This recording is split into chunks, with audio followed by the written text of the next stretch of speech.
안녕하세요. 여러분의 피부 주치 피부과 전문의 닥터 화이트 박현정입니다.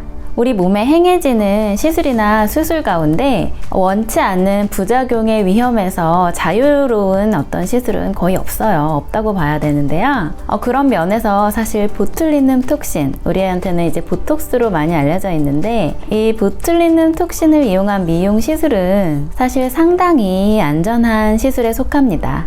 정말 치료 효과가 좋은데 간혹 발생하는 부작용이라고 할 만한 것들은 그리 심각하지도 몇 주 가지도 않죠. 하지만 오늘은 이 좋은 보톡스의 한 어두운 단면인 보톡스의 내성에 대해서 한번 알아볼게요. 보톡스 내성은요, 한마디로 옛날에는 보톡스를 맞았을 때 효과가 좋았는데, 효과가 있었는데 반복해서 맞으니까 효과가 예전과 같지 않다, 예전만큼 못하다, 아니면 심지어는 효과가 없는 것 같다, 이런 현상이 이제 나타날 경우에 보톡스 내성이 생겼다라고 말을 하게 되죠. 보톡스 내성이 생기는 원인은 우리 몸속에 중화 항체가 만들어지기 때문입니다. 보톡스는 결국에는 이종 물질, 외부 물질이기 때문에 우리 몸에서 이것을 외부 물질로 인식을 해서 우리 면역 체계가 막 싸우게 됩니다. 열심히 싸워요. 그 흔적이 바로 중화 항체가 되겠는데요. 바로 이 중화 항체, 즉 보톡스를 이렇게 둘러싸서 보톡스가 효과를 못 나타내게, 그 리셉터라고 하는 수용체에 못 달라붙게 하는 이 중화 항체 때문에 보톡스가 효력을 못 내는 거죠. 사실 보톡스 내성은 개인 소인이 가장 큰 원인이라고 저는 생각합니다. 결국 한 개인의 면역 체계와 면역능의 차이 때문이라고 말할 수 있겠는데요. 원래부터 우리 몸에서 보톡스가 효과를 나타낼 수가 없는 그런 사람들이 있어요. 이게 바로 원발성 치료 실패라고 하는 것인데요. 이런 경우는 보통 중증 근무력증이라는 질환이 있어요. 이런 분들은 원래부터 보툴리눔 톡신에 대해서 저항이 있어요.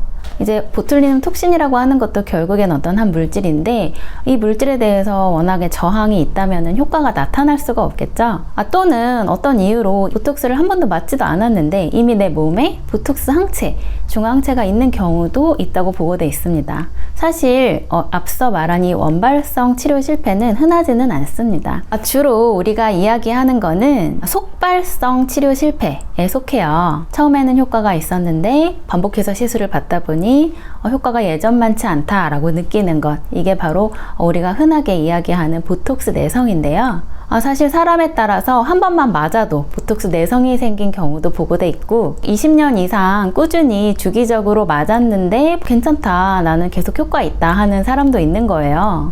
또 하나의 어떤 내성 증가율의 이유는 요즘 보톡스 시술 정말 많이 하잖아요. 시술 자체 건수가 워낙 늘다 보니까 내성 발생 보고 건수 자체가 늘어났을 수도 있습니다.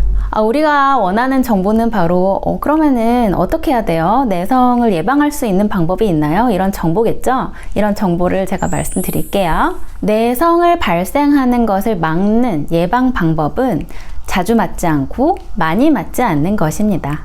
즉 한 번에 너무 고용량을 맞지 않는 것이 좋겠는데요. 여기서 고용량의 어떤 기준점이 뭘까요? 100유닛 이상을 저희는 이제 고용량이라고 보통은 표현을 해요. 그래서 한 번 맞을 때 100단위 이상을 맞지 말자. 그리고 자주라 하면 어떤 텀을 얘기할까요? 3개월 이상의 간격을 두자.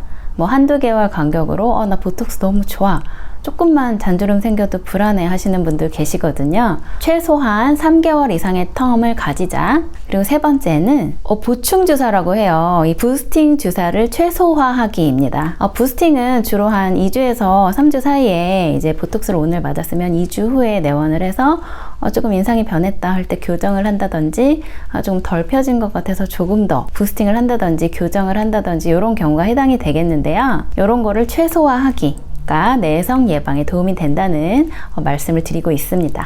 아까도 말씀드렸듯이 보톡스 내성에 관련해서는 개인적인 소인이 정말 중요해요. 자가 면역 질환, 즉 원형 탈모가 너무 자주 있으신 분들, 갑상선 기능 저하증이 있으신 분들, 이렇게 이런 자가 면역 질환을 알고 계신 분들은 남들보다 보톡스 치료 실패 확률이 좀 더 높다라고 되어 있고, 보톡스는 또 건강할 때, 몸 상태 컨디션 좋을 때 맞으시라고 해요. 예를 들면 감기에 지금 걸려가지고 우리 몸이 면역 체계가 좀 활성화돼서 열심히 항체를 만들고 있다면은 보톡스 중화 항체를 생성하는 그런 것도 좀 활발하지 않을까 해서, 사실 감기 걸렸을 때는 맞지 말라 이런 의견도 있으시고요.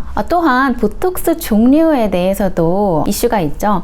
내성을 잘 발생시킬 수 있는 그런 복합 단백질이 잘 제거가 된 비교적 잘 정제된 순수 보툴리눔 톡신, 독일의 어떤 회사 제품이 유명하죠. 그런 종류의 내성 없는 보톡스를 선택하시는 것도 내성 예방을 위해서는 한 선택지가 될 수가 있겠습니다. 내성이 의심되는 경우에는 수년간, 예를 들면 3, 4년 맞지 않고 좀 버티시다가 내성이 적은 보톡스를 예전보다 좀 고용량으로 투여했을 때 효과가 있으실 수 있다, 이렇게 설명을 합니다.